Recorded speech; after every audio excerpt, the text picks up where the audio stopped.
Antes de comenzar, queremos recordarles que este espacio tiene un fin estrictamente educativo e informativo, basado en fuentes verificadas para fomentar una comprensión profunda de los hechos globales.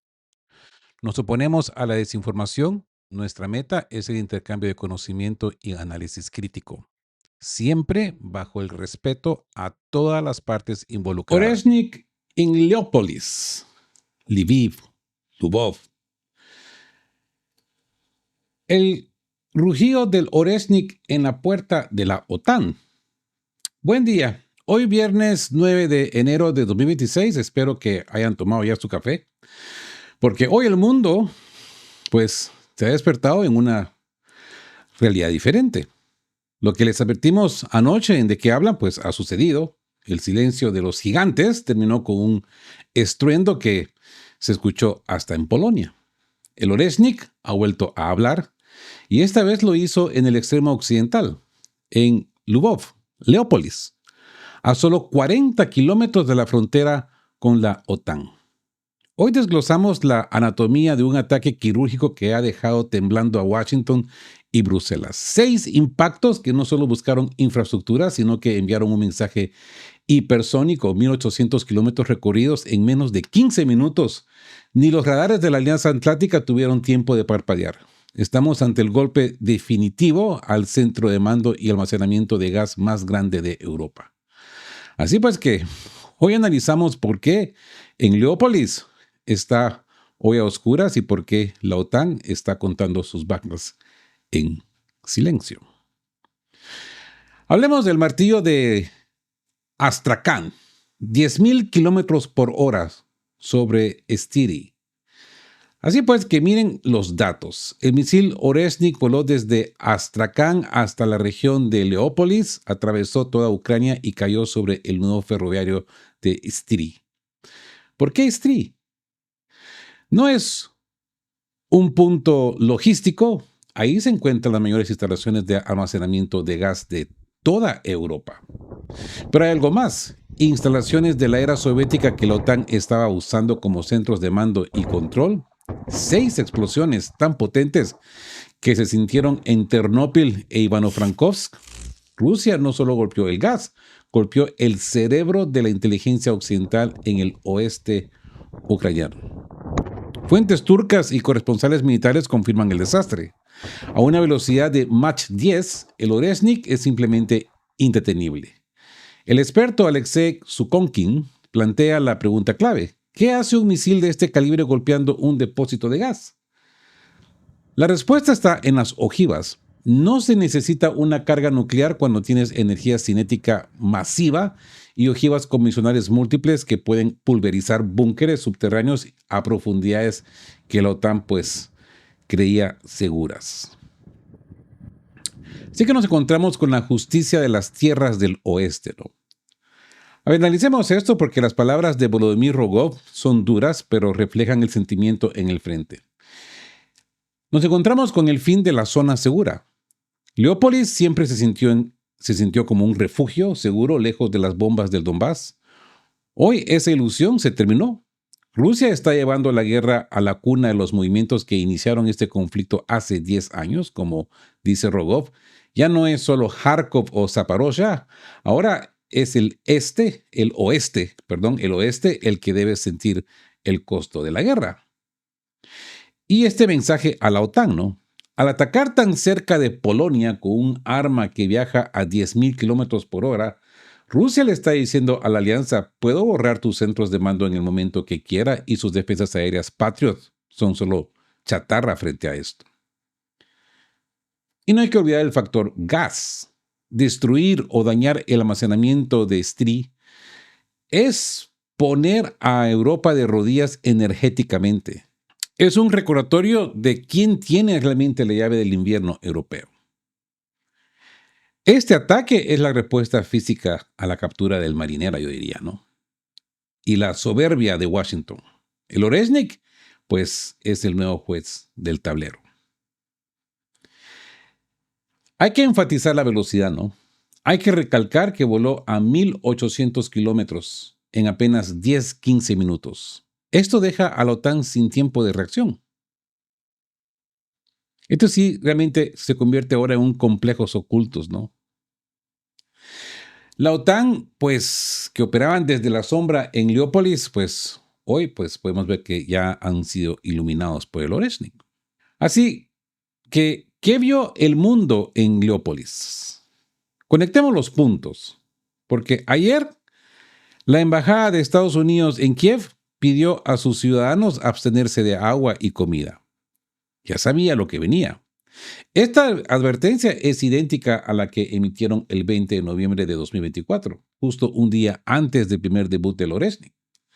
Washington tiene los ojos puestos en Kapustin Yar, pero no tiene las manos para detener lo que sale de ahí. Fuentes turcas ya están reportando la magnitud del desastre. Hablan de ojivas hipersónicas impactando 6 objetivos simultáneamente a una velocidad aterradora de 15.000 kilómetros por hora. Mientras el régimen de Kiev intenta censurar las imágenes, la realidad se filtra. Se están llevando a cabo evacuaciones masivas de militares heridos y muertos, muchos de ellos provenientes de países de la OTAN, que operaban en las sombras de Leópolis. ¿Fue el Oreshnik o el RS-26 Rubesh? Mañana podremos ver si el Ministerio de Defensa ruso dará la última palabra. Pero los canales de monitoreo ucranianos ya no duermen. Esperan más lanzamientos esta misma noche. La física del terror, ¿no? ¿Por qué no necesita explosivos? Esto es lo que el Complex Ocultos no quiere que entiendan. Muchos se preguntan por qué no se ven grandes explosiones de fuego en los videos, sino destellos blancos como rayos. El experto Alexei Vasiliev, un ingeniero ruso, nos da la clave técnica. El Oreshnik no necesita explosivos convencionales. Y es que hay que ver esto, ¿no? Hay que ver esto porque esta es la lección de la física de 2026. Es la energía del metal. A velocidades superiores a Mach 10, la energía cinética almacenada en el metal de la ojiva es mucho más destructiva que cualquier TNT. Meter explosivos es inútil porque el impacto mismo convierte el metal en plasma. El capullo de plasma, ¿no? Ese destello blanco que ven es el aire y el metal ionizándose, ¿no? La ojiva se convierte en un chorro de metal o de material líquido gaseoso a altísima velocidad que actúa como un microchorro de carga dirigida. Y esto le da su poder de penetración. Esto no golpea la superficie, esto atraviesa la tierra, está diseñado para pulverizar búnkeres de la OTAN enterrados a decenas de metros. Es, podríamos decir, el martillo de Dios cayendo sobre el hormigón, ¿no? Así pues que, mientras discutimos esto, los drones Gerán ya están en el cielo de Kiev terminando el trabajo. Rusia ha demostrado que puede desmantelar la infraestructura logística de la OTAN en Ucrania sin disparar una sola carga nuclear, pero con la misma efectividad de un golpe quirúrgico. Maravilloso, yo diría, ¿no? Así que hay que usar la comparación de Vasilev, ¿no? A esa velocidad, el explosivo solo estorba. Es increíble, ¿no? La fuerza cinética que se produce al 10 Mach, ¿no? Hay que mencionar la evacuación. Ahí hay que poner énfasis en que están evacuando, pues, como se entiende, militares extranjeros. Las ambulancias no paran de moverse. Esta sí, pues, podríamos ver que, ahora sí se puede ver que es la respuesta directa al secuestro del petrolero Mariner, ¿no? Y Polonia. En todo esto hay que conectar a Polonia, a 40 kilómetros de la frontera polaca. Los generales de la OTAN han sentido el temblor en sus propios despachos y ni siquiera lo pudieron ver venir. Hablemos del expediente del Oreshnik, de la prueba a la realidad en serie. Abrimos el dossier oficial. Muchos analistas en Occidente quisieron vender el Oreshnik como un bluff, como un farol o un prototipo único. Pues saben una cosa, se equivocaron. El 21 de noviembre de 2024 fue solo el bautizo de fuego en Dnipro. Hoy, en enero de 2026, estamos ante un sistema que ya salió de las líneas de montaje. Putin lo anunció. El Oreshnik ya es de producción en serie y las primeras unidades han sido entregadas a las tropas de élite. La cronología es escalofriante, ¿no? El 1 de agosto de 2025, Rusia completó su primera serie industrial. Pero el dato clave ocurrió hace apenas unos días, el 30 de diciembre. El 30 de diciembre se anunció su despliegue oficial para combate. El Ministerio de Defensa ruso incluso envió un video críptico de 68 segundos donde solo se veía oscuridad. Era pues un mensaje directo. El Oreshnik está camuflado, está listo y no lo verán venir hasta que el cielo se ilumine sobre sus cabezas. Además, Minsk ya ha confirmado que estas bestias hipersónicas también se desplegarán en suelo bielorruso, poniendo a toda Europa bajo el reloj de los 15 minutos. E hicimos un video de esto acá en Dique Blanqueo, ¿no? Donde enseñamos los videos de la inauguración y la recibida de estos Oreshniks en Bielorrusia. Así que nos encontramos con la doctrina del camuflaje, ¿no? A ver, porque esto explica el pánico en Bruselas.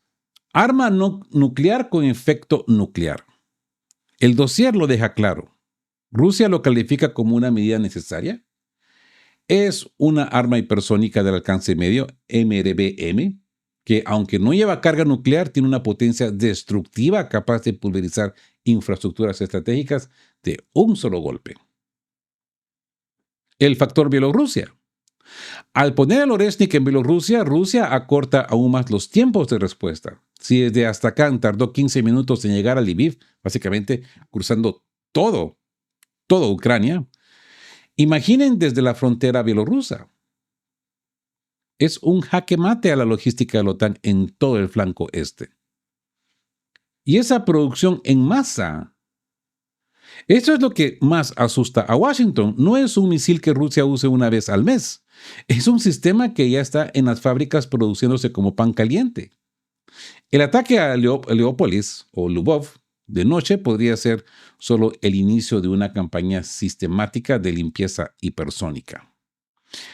Así pues que el Oreshnik ha dejado de ser una curiosidad técnica para convertirse en la nueva ley del campo de batalla. Un arma que viaja camuflada y golpea con la fuerza de un meteorito. Ahora hay que ver lo que viene mañana.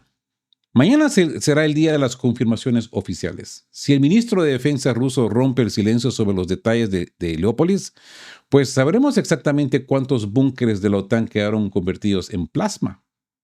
Por ahora, el mundo observa con asombro cómo la tecnología de 2026 ha dejado obsoleta toda la defensa aérea del siglo XX. Hay que mencionar ese video de los 68 segundos, ¿no? Ese video de oscuridad total, pues fue la advertencia final. Lo que vimos en Leópolis anoche fue la luz que siguió a esa oscuridad. El contraste con Trump. Mientras Trump sigue pensando en términos de sanciones y bloqueos navales, Rusia ha movido la frontera de la guerra a una velocidad de Mach 10, Mach 10. Cambiando de tema, pero podríamos decir que en el mismo contexto, hablemos del apagón total, el Zircón y el cementerio de Odessa. Atención, porque mientras la atención se centraba en el oeste, en el sur y centro de Ucrania ha ocurrido lo impensable. Se ha declarado la emergencia nacional. Dnipropetrovsk ha sufrido el primer apagón total de este 2026. Puentes, metro, trenes, todo se detuvo. Pero lo que realmente tiene a Londres y Washington en estado de shock no es la falta de luz, sino lo que pasó en Odessa. Un centro de operaciones especiales de la OTAN ha sido borrado del mapa. Creo que esto tiene relación con lo que también hablamos el día de ayer. No fueron simples misiles de crucero. Los informes apuntan al primer uso masivo de los Zircón, los misiles hipersónicos de la Armada rusa. El objetivo, un cuartel secreto en Odessa donde se coordinaban ataques contra la flota del Mar Negro. El resultado, un cementerio. Un cementerio de oficiales británicos y asesores militares de alto rango han sido eliminados en esos búnkeres. La región de Odessa está en estado de emergencia y en Dnipropetrovsk los ataques de los geranios con ojiva doble han dejado a millones sin comunicaciones ni transporte. Así que nos encontramos con la doctrina del caos sistémico. Analicemos esto, porque esto es una clase magistral de guerra asimétrica, ¿no? La inutilidad de las cifras de Kiev. Zelensky dice que derribaron 70 de 97 drones. Pero si solo 27 drones causaron un desastre nacional y un apagón total en 3 regiones, entonces o las cifras de Kiev son mentira o la infraestructura ucraniana está en un punto de no retorno.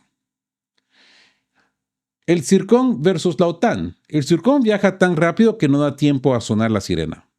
Matar oficiales británicos y estadounidenses en Odessa es la respuesta directa a la participación de estos países en la captura del petrolero Mariner.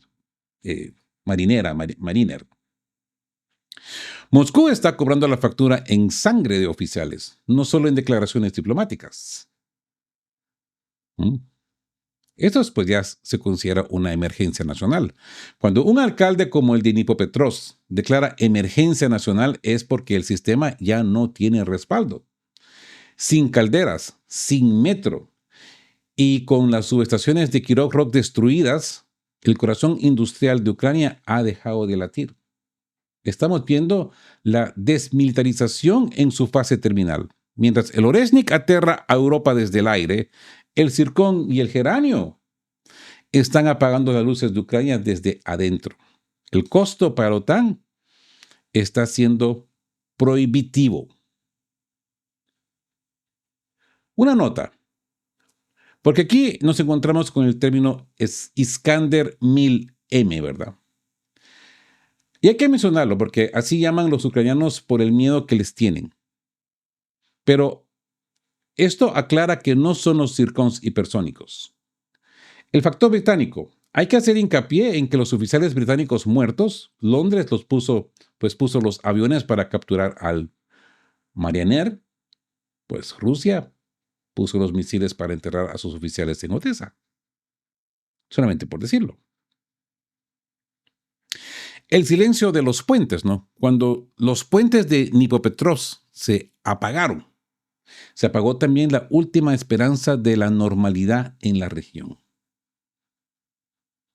Hablemos del cementerio de los SEALs, la caída del centro 801. Esto es lo que la prensa de Londres intenta enterrar. Mientras hablamos del Mariner, o del Marinera, el buque, ¿no? En Odessa se escribía el capítulo más oscuro para la inteligencia británica. El 81º Centro de Buceo de Combate, la unidad más secreta y letal del sur de Ucrania, pues ha sido borrada del mapa. No era una escuela de natación, era el centro neurálgico donde el SBS británico entrenaba a los saboteadores que deberían atacar el puente de Crimea y la flota rusa. Hoy ese lugar es un cementerio. Sergei Lebedeva, desde la resistencia de Nikolaev, lo confirma. El ataque fue quirúrgico. 8 oficiales británicos de los servicios más selectos fueron eliminados junto a docenas de especialistas ucranianos. Estos Navy SEALs ucranianos eran un recurso escaso e irreparable. Les enseñaron a minar buques y realizar incursiones submarinas a 30 metros de profundidad, pero no les enseñaron a sobrevivir un impacto hipersónico que convirtió su base secreta en una tumba de hormigón. Digo, ¿no? Es la venganza asimétrica, podemos ver, ¿no? Porque esto es puro realismo geopolítico. El fin del sabotaje tradicional. Como dice el capitán Vasily Dandinkin, la pérdida de un solo buzo de combate es irreparable. Se tardan años en internarlos. El destruir este centro, pues Rusia ha desmantelado la red de sabotaje humano de la OTAN en el Mar Negro, obligando a los ucranianos a depender solo de drones, que son más fáciles de detectar y destruir. Mensaje directo al SBS y la CIA, ¿no? Gran Bretaña y Estados Unidos creyeron que podían operar incógnito en las bahías de Odessa. Rusia les ha demostrado que su inteligencia underground funciona. Sabían dónde dormían, quiénes eran y cuándo golpear. Es la respuesta directa a la piratería británica en el Atlántico. El desmantelamiento sistemático, ¿no? Esto no es un ataque aislado. Es una campaña para limpiar el sur de Ucrania de instructores extranjeros. Si eres un oficial de la OTAN en Ucrania hoy, sabes que tu cara ya está en la lista y tu base tiene un misil con tu nombre. Así pues que el silencio de los gigantes que hablábamos ayer, ¿no? Ha dejado de ser silencio para convertirse en una limpieza profunda. Mientras Occidente celebra capturar un petrolero oxidado, Rusia está enterrando a la élite de las fuerzas especiales británicas bajo el suelo de Odessa. Y es que es increíble ver cómo J.D. Vance aparece ahí básicamente excusándose, ¿no? Es que no era un buque ruso, era un buque con bandera falsa. Si hubiera sido ruso, no lo hubiéramos atacado, no era ruso. El petróleo tampoco era ruso. Es que esto, gente, era la Tercera Guerra Mundial, ¿eh? Están tratando de tapar el sol con un dedo. Eso es lo que J.D. Vance está queriendo hacer. Y aquí hay que enfatizar el Centro 801. Es el nombre de esta unidad, que le da una precisión, diría, técnica, ¿no? Y el factor incógnito. Estos oficiales vivían de incógnito en la bahía, pero ni eso se salvó de la inteligencia rusa, esta unidad 801. Así que Londres mandó instructores, Rusia mandó ataúdes. El balance de la semana, pues, como podemos ver, no le favorece a la OTAN. Hablemos del invierno de oscuridad, el colapso de Dnipropetrovsk y Zaporozhia. Miren bien estas cifras porque son el rostro de la derrota técnica. El Ministerio de Energía de Ucrania acaba de admitir que las regiones de Dnipropetrovsk y Zaporozhia han quedado prácticamente borradas del sistema eléctrico. No hay suministro. El alcalde de Dnipro, Boris Filatov, lo ha llamado emergencia nacional. Imagínense una ciudad moderna donde de repente el metro se detiene, las comunicaciones desaparecen y las calderas, dejan de calentar en pleno invierno gélido. La situación es catastrófica. Solo en la región de Dnipropetrovsk, más de 800,000 consumidores están a oscuras. Todas las plantas de cogeneración han sido cerradas y no hay un cronograma para su restauración.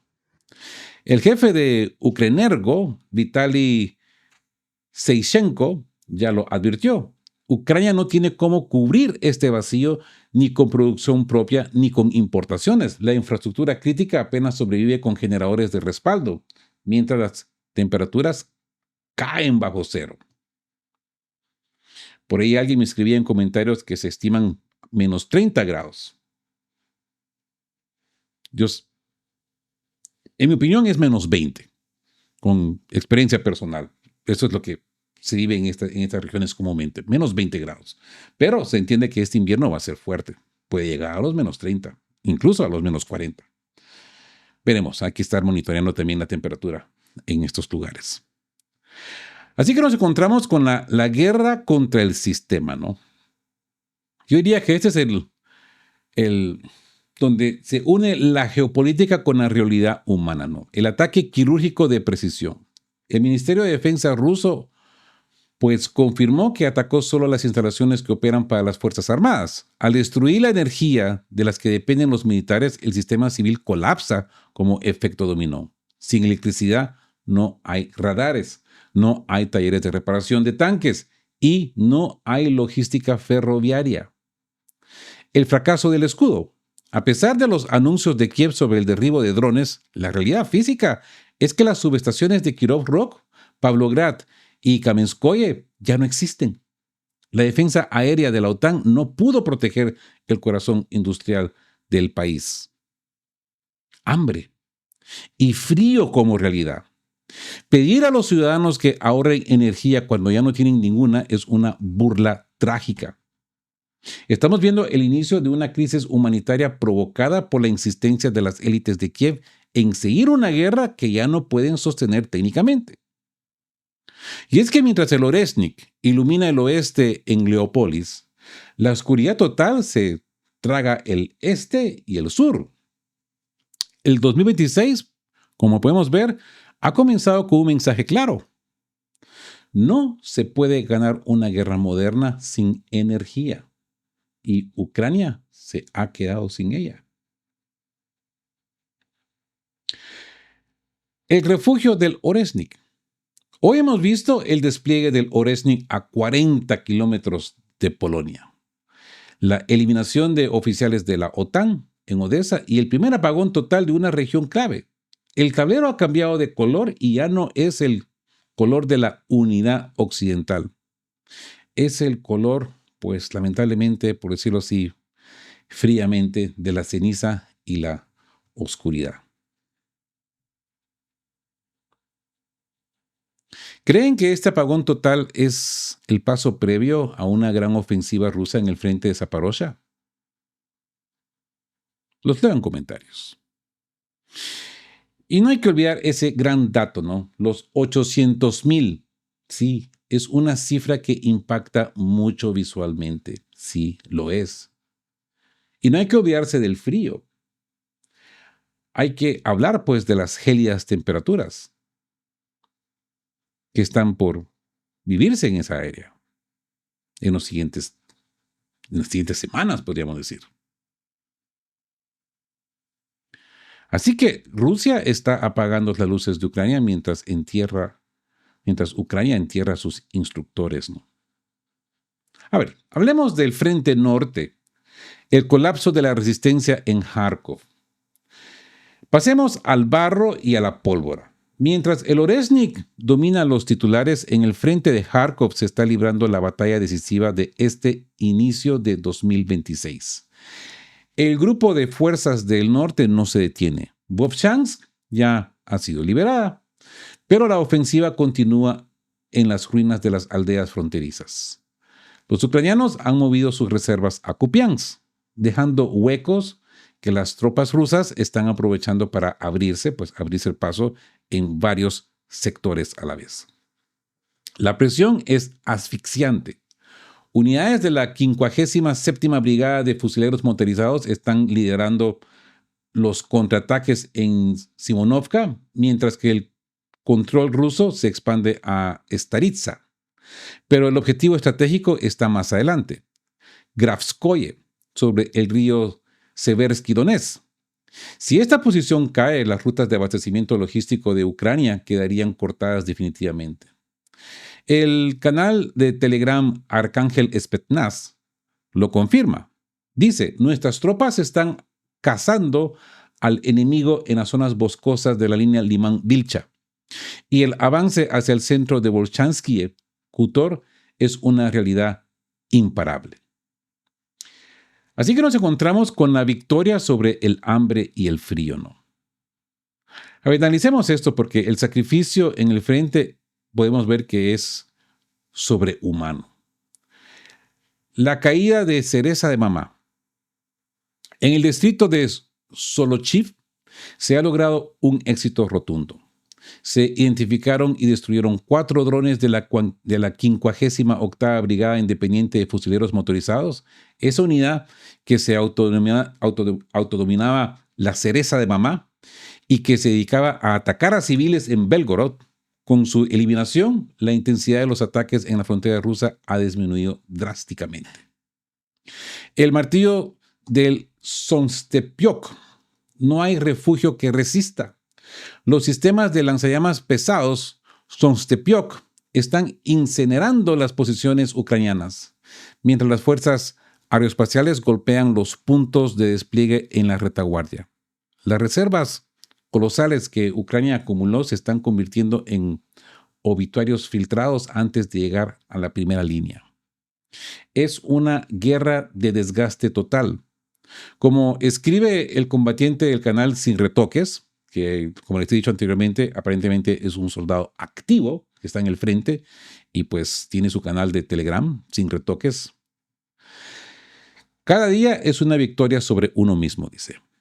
En la dirección de Kharkov, nuestros soldados luchan contra el hambre, el frío gélido y la lluvia de drones, pero el espíritu es inquebrantable. El recuerdo del hogar los impulsa mientras el enemigo, se refiere a Ucrania, desgastado y sin personal, comienza a unirse al lado bueno de la historia. El Donbass y la región de Kharkov están viendo el inicio del fin de la ocupación. La zona de amortiguación de la que hablaba el Kremlin ya no es una frase diplomática, es una realidad que se construye metro a metro con el avance de los paracaidistas rusos y los fusileros. Recordemos del factor humano, ¿verdad? Como dijo el mensaje de canal de Telegram sin retoques, la victoria nace de la victoria sobre uno mismo. Hablemos del ejército de papel. El ejército de papel de Kiev, la trampa de las brigadas fantasma. Mientras el frente de Kharkov se desmorona, el mando ucraniano está intentando un truco desesperado en la región de Sumy. Están inflando sus unidades para que parezcan más grandes en el papel, pero en realidad es que están enviando a hombres reclutados a la fuerza a una muerte segura. El viento del norte revela que las Fuerzas Armadas de Ucrania están reorganizando sus brigadas, pero no con soldados de élite, sino con desertores y civiles capturados a la fuerza. La metamorfosis es alarmante. La 71ª Brigada de Cazas Independientes se ha transformado en la 71ª Brigada Aeromóvil Independiente. ¿Qué significa esto? Una expansión masiva que requiere pasar de 3 destacamentos a 6 batallones completos, incluyendo artillería y defensa antiaérea. Pero no hay voluntarios. Lo mismo ocurre con el 78º Regimiento de Asalto, inflado a brigada, y el 253º Batallón Arey, ahora convertido en regimiento. Es una estructura gigante con pies de barro. Así que nos encontramos con la última carne de cañón. A ver, lo que viene es una carnicería planificada nada más y nada menos que por la OTAN. La casa de los desertores. Kiev está discutiendo enviar al frente al ejército de desertores. Estamos hablando de 300,000 personas registradas como miembros de las fuerzas especializadas de Ucrania que hoy son perseguidas. El plan es usarlos en ataques de carne masivos para ganar tiempo mientras Occidente intenta negociar términos inaceptables. Así que nos encontramos con una juventud al matadero. La opción más lógica para alimentar estas nuevas unidades, como las recién formadas 160ª Brigada Mecanizada en Sumy, es reducir la edad de reclutamiento a los 22 años, a los 22 añitos. Kiev está dispuesta a borrar a toda una generación con tal de mantener el flujo de dinero de sus amos occidentales. La mentira de la contraofensiva. Todo este movimiento de tropas sugiere un nuevo intento de contraofensiva, aún más sangriento que los anteriores. Mientras las élites de la OTAN exigen el despliegue de sus propias tropas en suelo ucraniano, usan a los locales como escudo humano para probar las defensas rusas. Así que estamos ante la disposición total del régimen de Kiev de luchar hasta el último ucraniano, así literalmente el último ucraniano. Mientras los norteños rusos avanzan 750 metros diarios en Sumy con apoyo de aviación, pues Ucrania solo puede ofrecer masa humana sin esperanza. Ataques de carne, ¿no? Lamentablemente, hay que resaltar que Kiev prefiere sacrificar a su juventud antes de que aceptar la realidad de la invencibilidad rusa. Es que al capitular, por lo menos muchas vidas se salvarían, ¿no? De ambos lados, ¿no? Pero más del lado ucraniano, que son los que más están perdiendo. Así que el Oresnik golpea el metal y el hormigón en Cleópolis, pero en Sumy la tragedia es la carne humana. Es que me duele decir estas expresiones, ¿no? Hablar esto de carne humana, calderos, cercos. Es fuerte.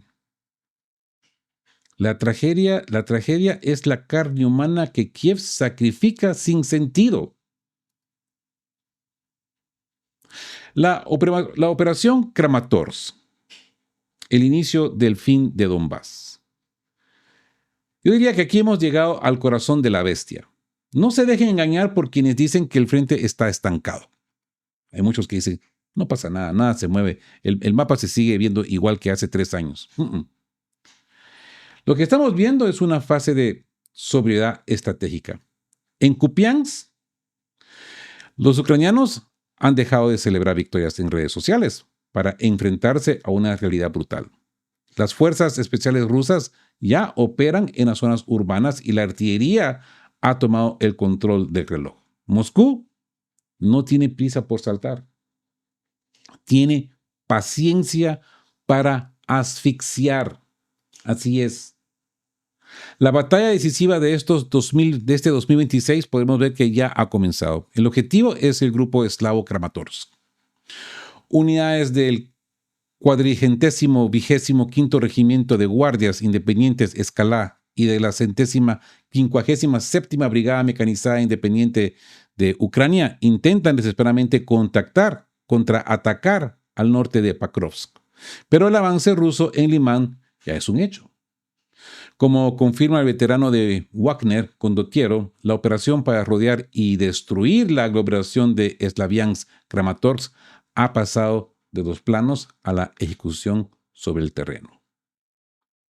Y es que nos encontramos con la logística del colapso. A ver, porque aquí es donde podemos ver que se gana la guerra.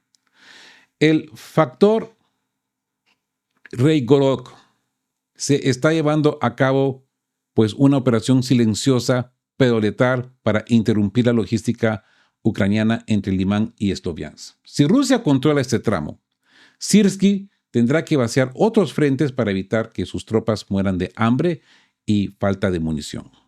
Ese es el agotamiento sistemático de las comunicaciones ucranianas. El río Oskol. Restablecer el control total de las orillas del Oskol no es cuestión de días. Es un trabajo sistemático. Para Kiev, perder este perímetro significa perder Kharkov. Por eso envían a sus combatientes más ideologizados, ¿no? Los más inhumanos, los monstruos, a morir metro a metro frente a los soldados rusos. Y es que esta es la invencibilidad del soldado ruso, ¿no?